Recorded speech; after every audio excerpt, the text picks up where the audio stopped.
آج پاکستان کی جو اس وقت موجودہ حکومت ہے اس سے یہ پوچھنے کی ضرورت ہے کہ آپ بار بار جو یہ کہتے ہیں، خط لکھا امریکی صدر کو اور اس خط میں یہ کہا کہ امریکہ اور برطانیہ پہ اعتماد نہ کرنا، اور خاص طور پہ انہوں نے اس کو ایک بہت ناقابل بیان قسم کی گالی دی۔ السلام علیکم ناظرین اکرام، آج حامد میر نے حکومت کے پسینے چھڑا کے رکھ دیے، خدا کی قسم آج سے پہلے حامد میر کی اتنی سخت تقریر اور اتنے سخت الفاظ کبھی نہیں سنے جتنے سخت الفاظ آج کی تقریر میں حامد میر نے یوز کیا۔ آپ ویڈیو دیکھیے پھر اس پر ڈیٹیل میں بات کرتے ہیں۔ ابھی ہمارے ایک بہت ہی محترم ساتھی نے یہاں پہ کہا کہ کم از کم غوری میزائل کا رخ ہی اسرائیل کی طرف کر دو۔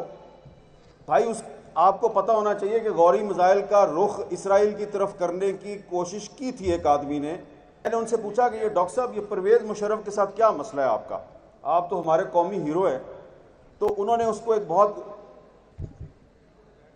ناقابل بیان قسم کی گالی دی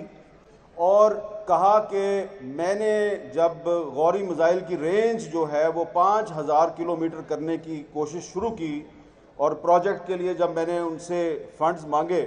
تو انہوں نے کہا اچھا اس کا مطلب ہے تم اسرائیل کو ٹارگٹ کرنا چاہتے ہو، تو ہمارا تو دشمن انڈیا ہے، تو یہ 1500 یا زیادہ سے زیادہ 2000 کلومیٹر سے آگے تم نہیں جا سکتے۔ تو حضور بات تو کرنا بڑا آسان ہے کہ غوری میزائل کا رخ اسرائیل کی طرف کر دو، لیکن جس نے کرنے کی کوشش کی اس کو تو آپ نے عبرت کی مثال بنا دیا۔ یہ بات میں اس لیے کر رہا ہوں یہاں پہ کہ اس وقت بھی مولانا فضل الرحمان صاحب اور سراج الحق صاحب کو پتہ ہے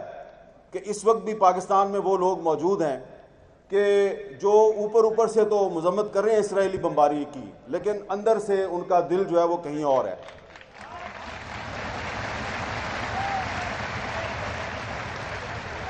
میں کوئی لمبی چوڑی بات نہیں کرنا چاہ رہا، دسمبر کا مہینہ ہے اور دسمبر کا مہینہ اس لیے امپورٹنٹ ہے کہ دسمبر 1931 میں شاعر مشرق علامہ اقبال نے مسجد اقصیٰ کا دورہ کیا۔ مفتی اعظم فلسطین مفتی امین الحسین کی دعوت پر انہوں نے وہاں پہ خطاب کیا تھا مسجد اقصیٰ میں، اور پھر بار بار وہ ایک ہی بات کہتے رہے اپنے ساتھیوں کو، مسلم لیگ کے ساتھیوں کو بھی اور عالم اسلام کے حکمرانوں کو بھی یہ کہتے رہے کہ کبھی امریکہ اور برطانیہ پہ اعتماد نہ کرنا، اور خاص طور پہ انہوں نے مسلمانوں سے کہا کہ فلسطین کے بارے میں جو عرب بادشاہ ہیں ان کے اوپر کبھی اعتبار نہ کرنا، یہ آپ کے جو مفادات ہیں ان کا تحفظ کرنے کے قابل نہیں ہے۔ اور یہ بات آج صحیح سچ ثابت ہو رہی ہے۔ اس وقت میں کسی عرب بادشاہ کا نام نہیں لینا چاہتا کہ وہ تم تو بہت کچھ کر سکتے ہو لیکن تم نہیں کر رہے۔ ہم بہت سے عرب بادشاہوں کے نام لے سکتے ہیں جو صرف زبانی بیانات تو جاری کر رہے ہیں لیکن عملی طور پہ انہوں نے کوئی مدد نہیں کی فلسطینیوں کی۔ ہمیں سب سے پہلے اپنے گھر کا جائزہ لینا چاہیے کہ آپ کے اپنے گھر میں کیا ہو رہا ہے۔ اب آپ یہاں پہ اتنا بڑا آپ نے اجتماع کیا ہے، یہاں پہ آپ اچھی تقریریں ہوں گی، قراردادیں منظور ہوں گی، لیکن آج پاکستان کی جو اس وقت موجودہ حکومت ہے اس سے یہ پوچھنے کی ضرورت ہے کہ آپ بار بار جو یہ کہتے ہیں کہ مسئلہ فلسطین کا حل 2 اسٹیٹ سلوشن ہے، 2 ریاستی فارمولہ،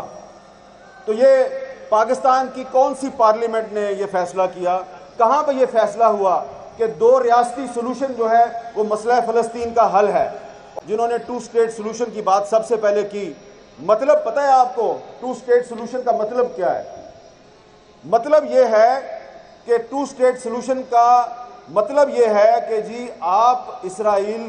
کا جو وجود ہے اس کو تسلیم کر لیں اور اسرائیل کو بھی تسلیم کر لیں، اور یہ جو غزہ اور دریائے اردن کا جو مغربی کنارہ ہے اس طرف جو فلسطین ہے یہاں پہ ایک فلسطینی ریاست قائم کر دیں۔ تو یہ 2 اسٹیٹ سلوشن ہے۔ اب میں اس 2 اسٹیٹ سلوشن کو کیوں مسترد کرتا ہوں، میں اس کے کیوں خلاف ہوں؟ پہلی بات تو یہ ہے کہ پاکستان اسرائیل کو تسلیم نہیں کرتا، اور دوسری بات وہ یہ ہے کہ بانی پاکستان قائد اعظم محمد علی جناح نے 1948 میں جب اسرائیل کو تسلیم کیا گیا تو اس 2 اسٹیٹ سلوشن کو انہوں نے مسترد کر دیا۔ ان کو جب یہ کہا گیا کہ آپ اسرائیل کو تسلیم کریں تو انہوں نے انکار کر دیا، اور قائد اعظم نے خط لکھا امریکی صدر ٹرومین کو، اور اس خط میں یہ کہا کہ اسرائیل ایک ناجائز ریاست ہے، آپ اس کی سپورٹ بند کر دیں۔ تو لہٰذا اگر آج پاکستان کی کوئی حکومت ٹو اسٹیٹ سلوشن کو سپورٹ کرتی ہے یا کہتی ہے کہ مسئلہ فلسطین کا حل ٹو اسٹیٹ سلوشن ہے، تو اس طرح وہ دراصل اسرائیل کو تسلیم کرنے کی بات کر رہی ہے، اور ہم اس کو تسلیم نہیں کرتے۔ ہم سمجھتے ہیں کہ اسرائیل دراصل فلسطین ہے اور پورے کا پورا فلسطین آزاد ہونا چاہیے۔ اب کہا جائے گا کہ یہ تو آپ اقوام متحدہ کی جو قراردادیں ہیں اس کی خلاف ورزی کر رہے ہیں، تو اقوام متحدہ کی ایک قرارداد تو کشمیر کے بارے میں بھی ہے، تو پھر آپ کو جو کشمیر کے بارے میں قرارداد ہے اس کا بھی احترام کرنا چاہیے۔ آپ کشمیر پہ قرارداد کا احترام نہیں کرتے، ہم اسرائیل اور فلسطین پہ اقوام متحدہ کی قرارداد کا احترام نہیں کرتے۔ میں اجازت لینے سے پہلے یہ ضرور بتانا چاہوں گا کہ یہ جو باتیں میں نے کی ہیں قائد اعظم کے حوالے سے، ہو سکتا ہے کہ کچھ لوگ جو ہیں وہ کہیں کہ یہ تو سنی سنائی بات ہے۔ یہ سنی سنائی بات میں نہیں کر رہا، یہ مولانا زاہد الراشدی صاحب کی کتاب ہے مسئلہ فلسطین پہ، اس میں یہ ساری باتیں موجود ہیں، اور یہ بھی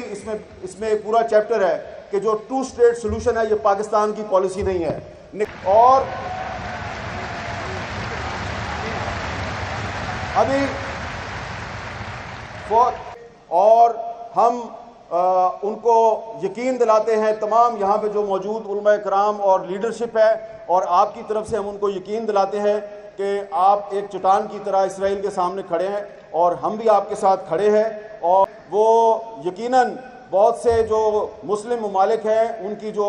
حکومتیں ہیں وہ ان کو پسند نہیں کرتی، لیکن تمام مسلم ممالک کے عوام جو ہیں وہ اسماعیل ہانیہ کو اپنا ہیرو سمجھتے ہیں، اور ہم آپ کے ساتھ ہیں۔ ہماری حکومتیں آپ کے ساتھ ہو نہ ہوں، لیکن